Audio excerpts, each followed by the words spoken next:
I stepped into the villa, expecting a lively Thanksgiving, but it was dead quiet.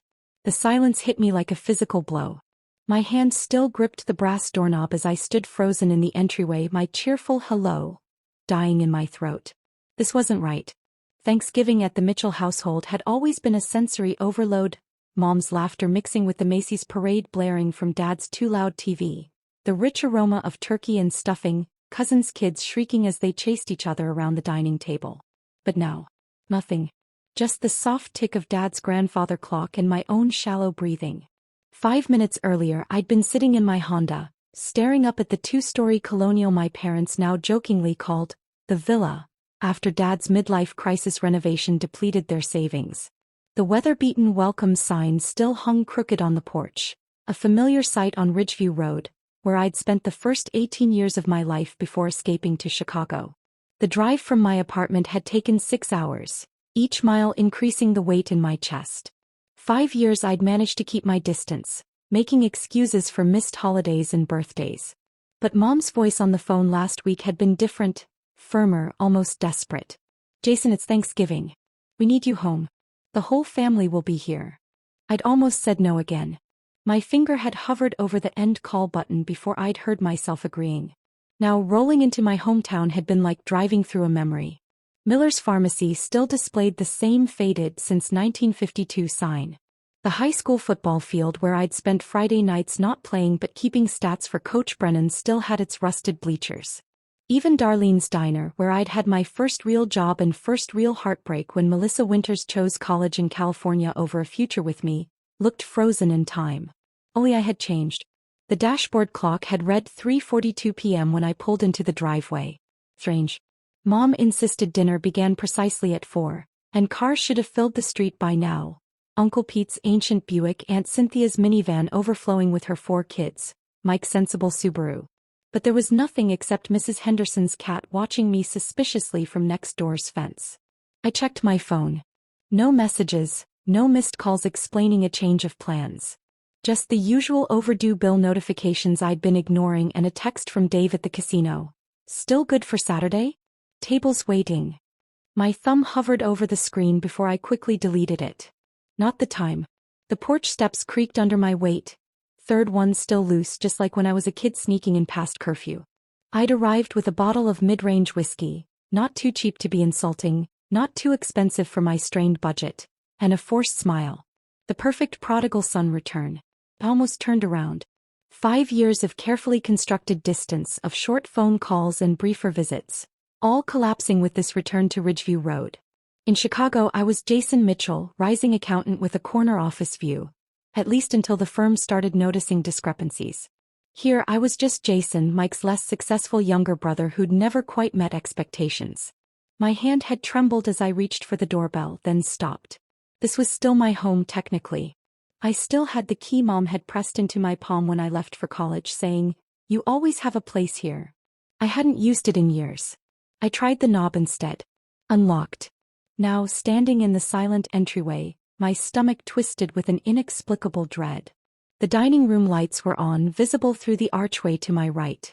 I could see the table set with Mom's good china. The complete set, including the gravy boat with the chip on its handle that Dad had accidentally caused during their first Thanksgiving as newlyweds. A story told every year without fail. "Hello." I called again, my voice echoing strangely in the quiet house. "Mom? Dad? I made it." The sound of muffled voices drifted from somewhere deeper in the house. Not the living room. Maybe the basement? That didn't make sense.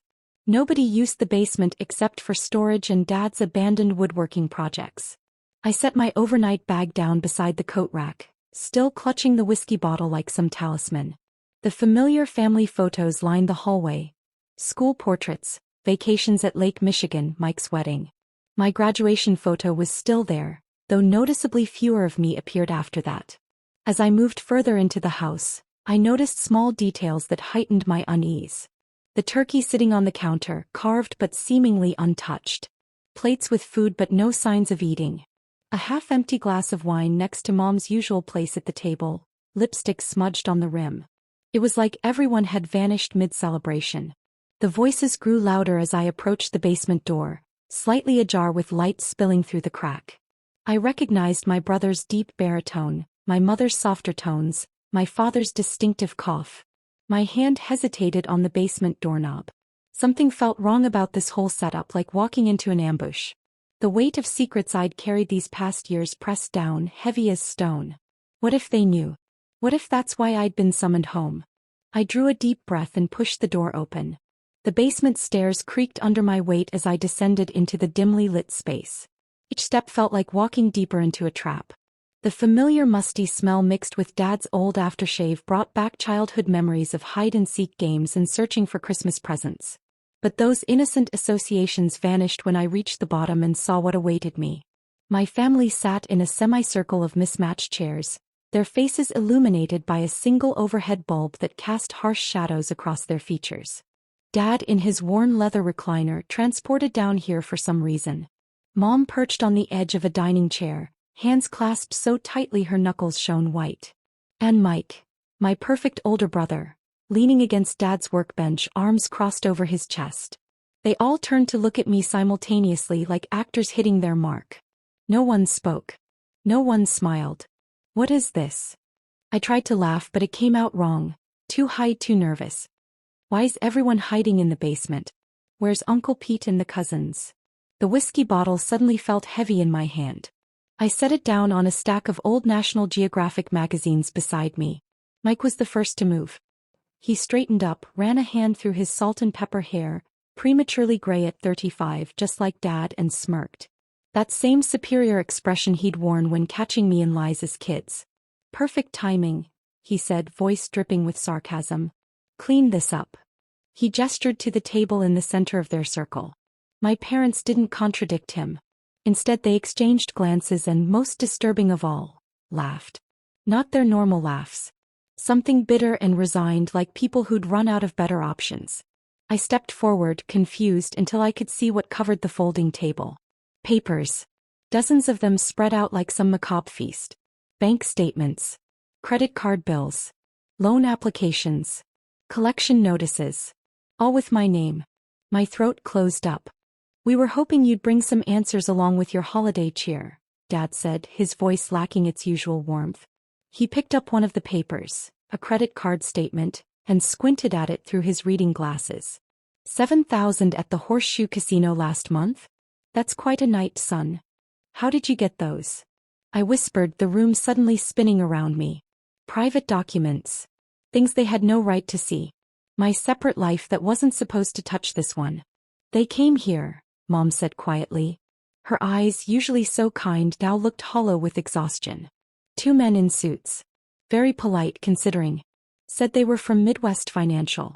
Wanted to discuss your outstanding loan. Used our house as collateral, apparently. The blood drained from my face. That was impossible. Never. I wouldn't have. But I had. The memory came roaring back. 3 months ago, desperate after a devastating loss at the tables. The paperwork signed in a back office, Dave's friend, explaining it was just a formality. My parents' address still listed as my permanent residence on my driver's license. You forged Dad's signature, Mike said flatly. Not a question. I didn't, I started but couldn't finish the lie. Not with the evidence spread before me. $63,000, Dad said, removing his glasses to rub his tired eyes. Our retirement, Jason. The money for your mother's knee surgery. Gone. Mom looked away, blinking rapidly. We had to cancel Thanksgiving. I couldn't face everyone knowing this. The silent house upstairs suddenly made terrible sense. No relatives. No celebration. Just this grim family tribunal. I can explain, I said, the words sounding pathetic even to my own ears. It's not what you think. I had investments that didn't. Save it, Mike snapped. He picked up a stack of papers and thrust them toward me. Casino receipts. ATM withdrawals. Loan applications. A paper trail of my secret life. We've heard enough lies. The basement felt airless suddenly, the walls closing in. My carefully constructed facade was crumbling, and beneath it was only shame. How long? Dad asked quietly. I swallowed hard. The gambling? Since college. But it only got complicated about 2 years ago. Complicated, Mike repeated, the word sharp with contempt. Is that what you call stealing from your family? I never meant to. To get caught, he finished for me. I had no answer for that. Because he was right. I'd been running a shell game for years now. Moving money around, covering one debt with another loan, always believing that the next big win would fix everything. And when I ran out of my own resources, I'd started borrowing from my family's. Mom stood suddenly, her chair scraping against the concrete floor. I need some air. She moved toward the stairs, paused beside me without making eye contact. We're still your family, Jason. But you've broken something here. Something precious. As she climbed the stairs, I noticed how much older she looked. How her shoulders curved forward under a weight I'd placed there. My bag upstairs contained exactly $17,324. Everything I could liquidate on short notice. Not nearly enough, but a start.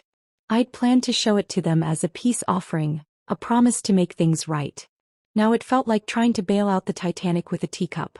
You need help, son, Dad said, his voice gentler than I deserved. Real help. I dug into my pocket, fingers closing around my car keys. The urge to run was overwhelming. Back to Chicago.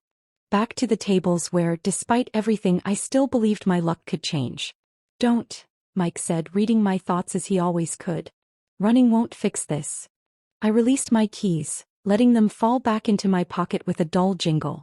The basement felt like it was shrinking around me, the air thick with disappointment. Mike pulled out a metal folding chair from behind Dad's workbench. Sit, he ordered. I sat. The chair's cold metal bit through my jeans. We've been gathering evidence for weeks, Mike said, his voice eerily calm as he lifted a manila folder from the table. After those men showed up, I started digging. Made some calls. Pulled some strings through the bank where I work. Of course he had. Mike, the responsible one. Mike who never made mistakes. Mike who'd come to rescue Mom and Dad from their failure of a younger son. That's private information, I said weakly. You can't just. When you put our parents' house at risk, you made it my business. He opened the folder, spreading more documents in front of me. The Horseshoe. The Grand Victoria. Even that underground poker game on Wabash. Did you think nobody would notice? Dad leaned forward, his arthritis-bent fingers tapping a bank statement. 4 withdrawals in one night. Each exactly at the ATM limit. I was on a streak, I mumbled. Just needed a little more capital to lose it all again? Mike finished. Let's call this what it is, Jason. You're an addict. The word hit like a physical blow. I'd been called many things, risk-taker, high roller, even degenerate by some of the old-timers at the casino. But never that. Never so plainly. I can control it, I said automatically, the same words I'd repeated to myself countless nights on the drive home from the casino, pockets empty. Mom's footsteps creaked above us as she paced the living room. Each step a reminder of her pain, both emotional and physical. The knee surgery she'd been postponing, saving up for years to avoid burdening anyone. Dad rubbed his eyes again. Your mother got a call last Tuesday. Collection agency. Said they'd been trying to reach you for months. I changed my number, I admitted. They were harassing me. So you sent them to your parents instead? Mike asked. I had no answer for that. Dad picked up another paper. Something I didn't recognize. This is from your employer. Human Resources Department. My stomach dropped. How did you? They called here looking for you 3 weeks ago. Said you hadn't been to work in days.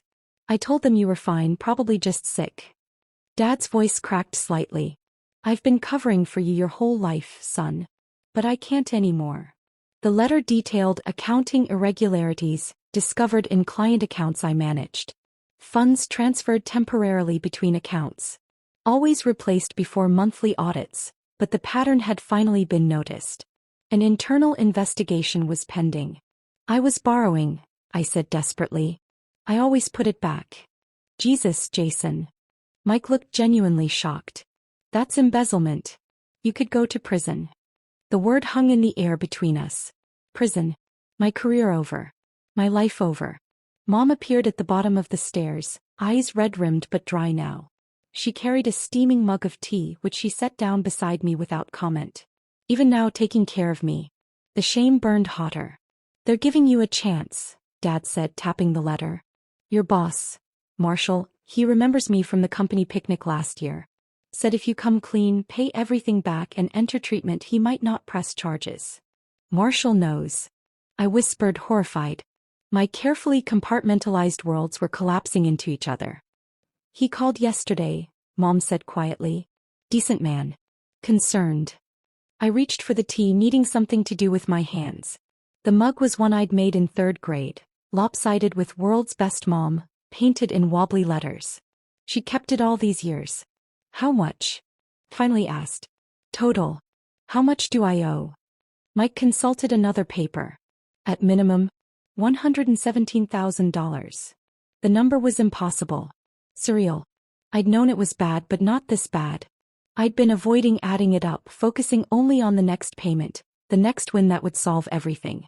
That includes the company money, the casino debts, credit cards, personal loans. Mike looked up at me. But doesn't include what you owe family. Dad sighed. Son, this isn't just about money. It's about trust. Honesty. I reached for my bag upstairs in my mind, for that paltry $17,324. I brought some cash, I said. It's upstairs. Not enough, but... Where did it come from? Mike interrupted.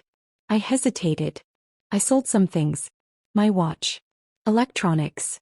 Cleared out my 401k. This, Dad muttered. Your retirement. Better than nothing, I said defensively. Mom touched my shoulder. The first physical contact since I'd arrived. We're not interested in your money, Jason. We want you to get help. There's a treatment center in Wisconsin, Mike said, pulling yet another paper from his endless supply. Specializes in gambling addiction. 30-day minimum stay. I stared at the brochure he handed me. Green rolling hills. A serene lake. People in sweaters looking peaceful and healthy. You want to send me to rehab? Today. Now. They have an opening, Mom said. We called yesterday. Thanksgiving weekend is apparently a common time for families to intervene. The word struck me. Intervention. That's what this was. Not an ambush exactly, but something they'd planned. Something they'd coordinated while I was obliviously driving home, thinking about how quickly I could make an excuse to leave and get back to Chicago. What about work? My apartment. I was grasping at excuses. Marshall granted a medical leave, Dad said. And Mike went to Chicago last weekend. Paid your rent through December. They'd thought of everything. Closed every exit. My hand drifted to my bag before I remembered it was upstairs. I need to check something, I said, starting to rise. Your phone can wait, Mike said firmly. Right now you need to decide. Dad leaned forward. Rehab. Or we go to the police ourselves. I froze, staring at him in disbelief. You'd report your own son? His eyes were sad but resolute. To save him? Yes. I dug into my bag, whispering, don't ask questions.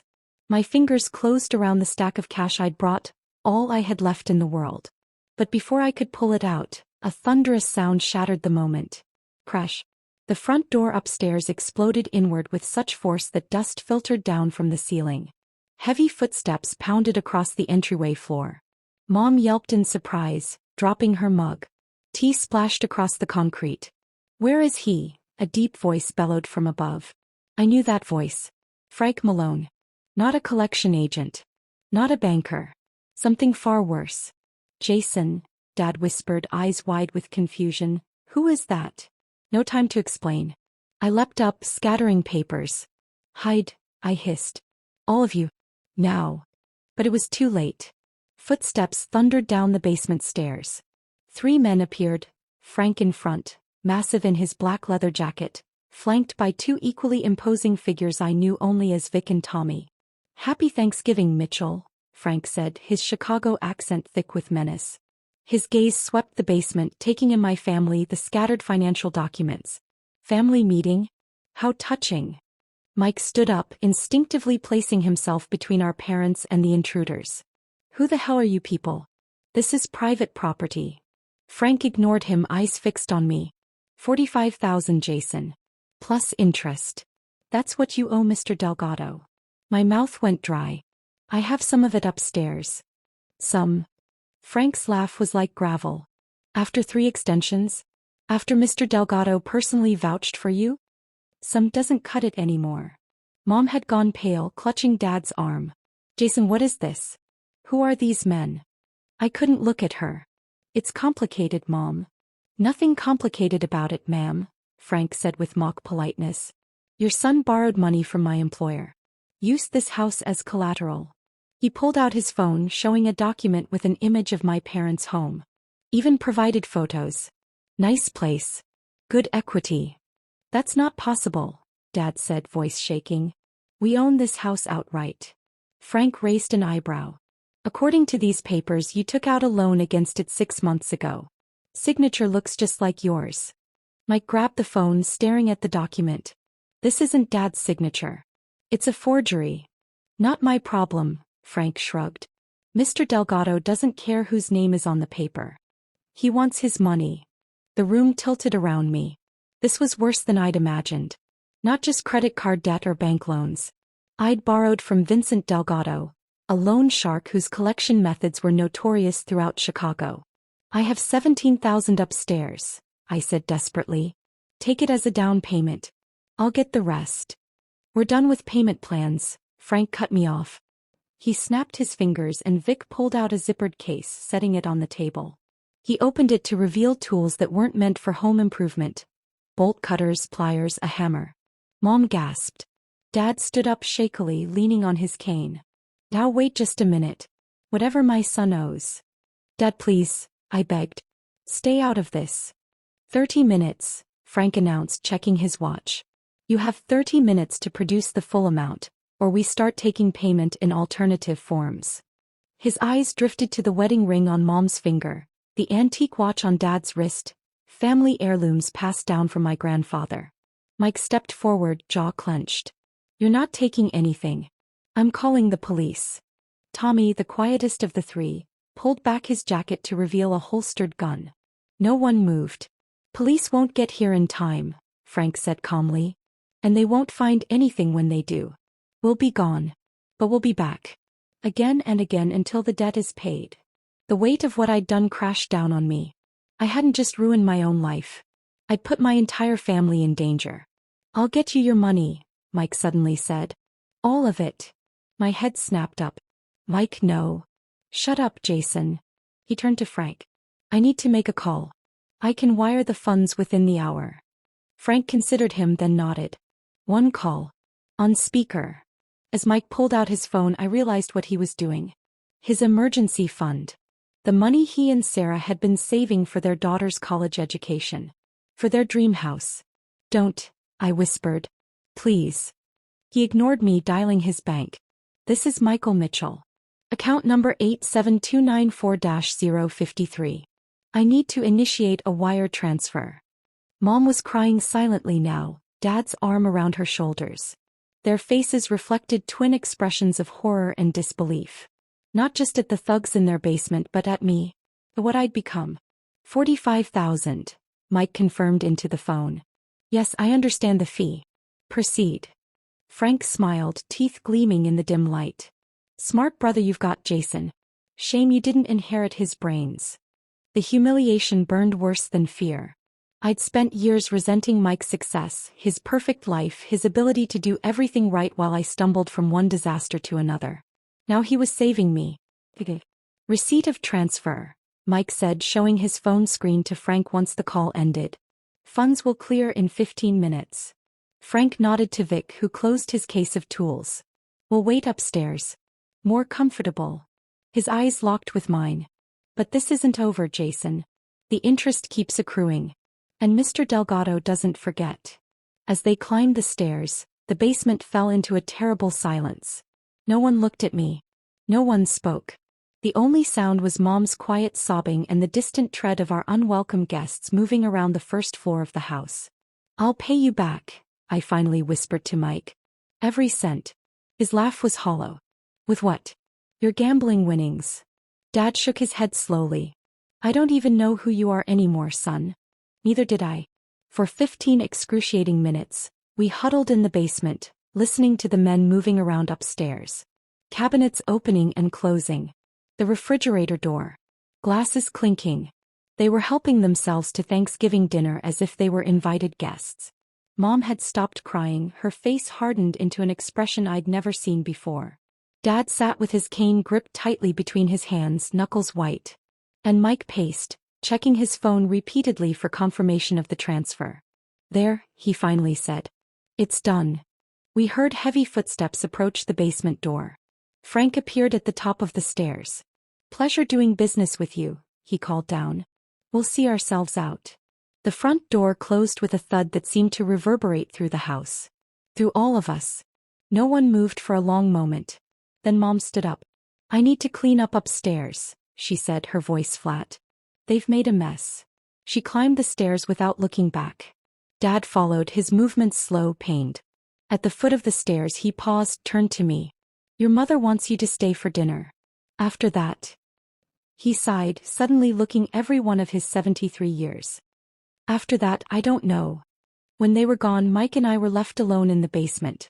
The brother eyed resented. The brother I'd just cost $45,000. "I don't understand," he finally said, breaking the silence. "Why didn't you come to me sooner? Before it got this bad?" I stared at the floor. Pride? Pick one. Those guys could have hurt Mom and Dad. I know. They still might if you don't pay them back. I know that too. Mike ran his hands through his hair, a gesture so familiar it ached. He used to do that when we were kids, when I'd messed up and he was trying to figure out how to fix it before our parents found out. Always protecting me. "Sarah is going to kill me," he muttered. That was Emma's college fund. The shame burned deeper. Emma, my 5-year-old niece. The little girl who made me finger-painted birthday cards and called me Uncle Jay. "I'll pay it back," I said again. "I swear." "How?" Mike challenged. "You can't even pay your own debts." I had no answer. Just a sickness in my stomach and the realization that there was no more running. No more hiding. "There's something I need to show you," I said, standing up. "Upstairs." Mike followed me up to the entryway where I'd left my bag. I pulled out the stack of bills I'd brought, my pathetic peace offering. But beneath them was something else. A small worn notebook. "What's that?" Mike asked. "My record," I said, handing it to him. "Every bet. Every loss. Every win. Every loan." I swallowed hard. "Every lie." He flipped through the pages, eyes widening at the amounts. Tens of thousands won and lost in single nights. The methodical tracking of a sickness. "How long?" he asked, echoing Dad's earlier question. "Like I said, since college. But the last 2 years." I gestured at the notebook. "That's when it got out of control." In the dining room, Mom was straightening chairs, wiping up spilled drinks. Dad sat at the table, head in his hands. The turkey sat cold and untouched. "Mom," I said softly. She turned, her face still that mask of contained hurt. "I need to say something. To all of you." She wiped her hands on a dishcloth.